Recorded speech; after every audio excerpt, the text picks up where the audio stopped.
আসসালামু আলাইকুম বন্ধুরা, কেমন আছেন সবাই?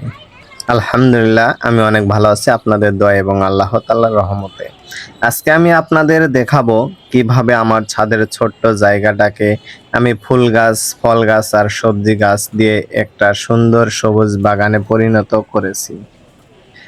এই দেখুন বন্ধুরা, এখানে আছে আমার ফুল গাছ, এখানে ফল গাছ আর এই পাশে আমি সবজি গাছ করেছি। প্রথমে আমি খুব ছোট্ট করে শুরু করেছিলাম, কয়েকটা টব আর একটু ইচ্ছা নিয়েই। শহরের মধ্যে সবুজের খুব অভাব, তাই ভাবলাম ছাদটাই ব্যবহার করি। শুরুতেই একটু কষ্ট হয়েছিল, কিন্তু ধীরে ধীরে সব শিখে গেছি কিভাবে গাছ লাগাতে হয়, পানি দিতে হয়, যত্ন নিতে হয়। এই ফুল গাছগুলো শুধু সৌন্দর্যই দেয় না, মনটাও ভালো করে দেয়। আর এই সবজিগুলো একদম ফ্রেশ, নিজের হাতে ফলানো। বিশ্বাস করেন, নিজের গাছের ফল খাওয়ার আনন্দটাই আলাদা।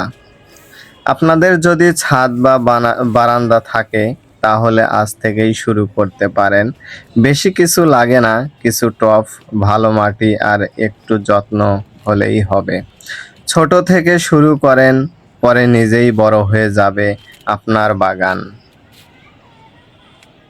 আপনাদের যদি ছাদ বা বারান্দা থাকে, তাহলে আজ থেকেই শুরু করতে পারেন। ভিডিওটা ভালো লাগলে লাইক দিবেন, কমেন্ট করে যাবেন আপনাদের মতামত, আর এমন আরও ভিডিও পেতে চ্যানেলটা সাবস্ক্রাইব করে দিবেন। ধন্যবাদ। সবাই ভালো থাকবেন, সুস্থ থাকবেন এবং আমার জন্য দোয়া করবেন। আপনাদের প্রতিও আমার অন্তরস্থল থেকে অভিনন্দন ও ভালোবাসা থাকবে। তো সবাই ছাদ বাগান করবেন, ইনশাল্লাহ ছাদে আপনি অন্যরকম একটা ফিল পাবেন, যা এই ফল খেলে আনন্দ পাবেন এবং ফুলের সৌন্দর্য দেখলেই তো মুগ্ধ হয়ে যাবেন।